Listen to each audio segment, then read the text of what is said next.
What's up, guys? This is Coach Grant with First Down Training, and today we're going to be breaking down Jamar Chase's route running and why he is one of the most underrated route runners in the NFL. So I hope this video helps you guys out. Hope it could teach you a few new things, but also, fellas, if you are a wide receiver and you struggle with what workouts and on-field drills to do, check out that very first link in the description below for our 8-week wide receiver on-field workout plan. What you'll get access to is 200-plus wide receiver route running, press release, catching drills, everything wide receivers need to do on the field, all mapped out with sets and reps and an exact schedule for you to follow on a weekly basis. So check out that very first link in the description below if you're interested in that, fellas. Let's get started with this video. So this first route here we're going to be looking at from Jamar Chase is a great example of a wide receiver having a plan off the line of scrimmage, the DB taking away that plan and still being able to react and get separation on this break. So what Jamar Chase is going to be running is he's going to be running this like deep 10 to 12 yard out route versus this inside shade kind of catch technique look. So I'm going to play this thing full speed and then we'll break it down. So he comes off the ball,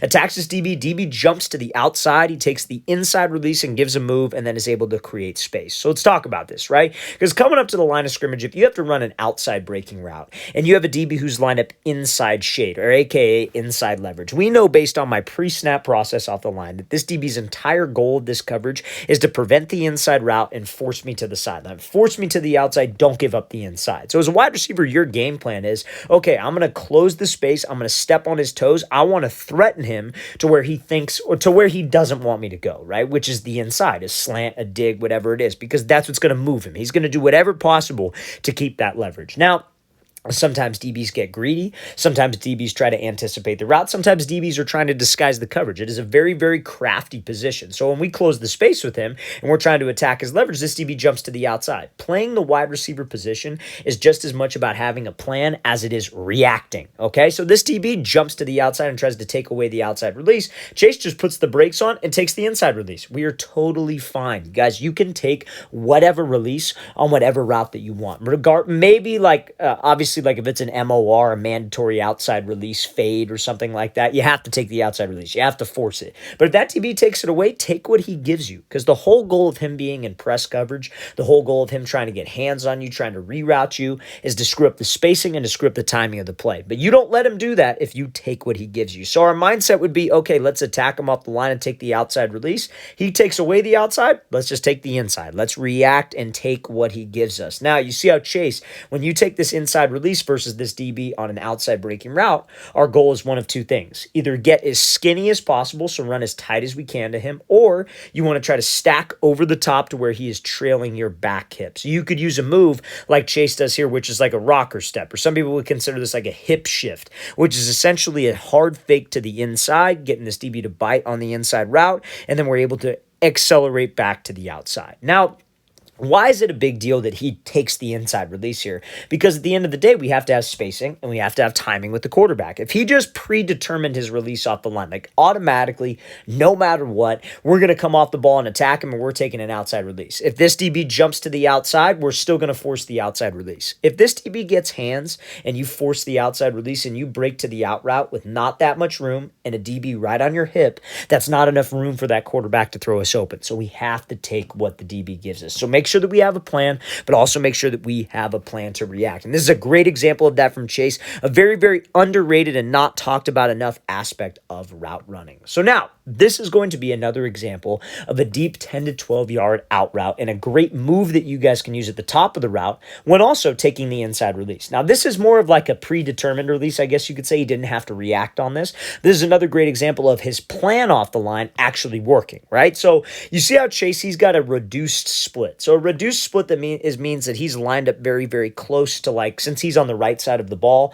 the right tackle, right? So his split is cut down. So a smart DB, when he sees that a wide receiver's split is cut down and he's lined up inside of the numbers, usually why does a wide receiver do that? He cuts his split down to be able to run an outside breaking route. So a smart DB is going to line up an outside leverage because he's expecting the outside break. He's trying to make it tough on Chase. He does not want him to get the free and clean outside release and use all this space that he has out there because he lined up closer to the right tackle, right? So as a wide receiver, you have to do exactly what Chase does here. Closes the space, attacks him outside, and takes the inside release. And this is a perfect example of a throw-by move at the top of the route. This is everything that we teach, fellas, taking what the DB gives us and understanding his pre-snap alignment. So Number one thing, when you come up to the line of scrimmage, like we said, when determining what your plan is, when trying to figure out how to structure your route, and again, it's not rocket science, fellas, and you can't think of it like rocket science. You can't go up there and hesitate and be thinking for too long because you don't have that much time. You have to go into a game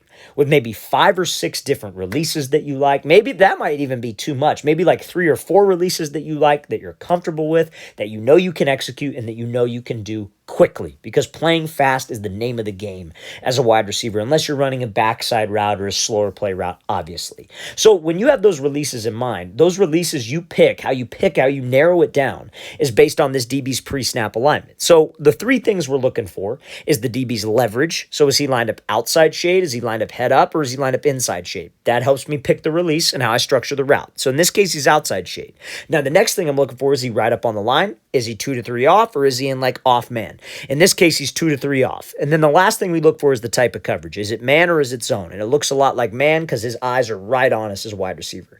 So we're looking at outside shade kind of catch technique. So that tells me if I got to run an out route at 10 to 12 yards, I'm not going to be able to attack him, give him a move inside and go, because his sole responsibility is protect the outside. I'm not going to be able to just run at his inside shoulder till 10 to 12 and then slip under him, because I know that he's going to get hands and force me inside. That's his whole goal with the coverage. Prevents the outside route and force me in. So what we want to do is we want to close the space and attack him. Let's try to step on his toes. Let's attack his leverage to the outside. Let's just keep him honest. So I could take that free inside release and keep timing with my quarterback by not letting this DB get hands and reroute me, but also maintain spacing. You take the inside release now, you still have all that space to the sideline.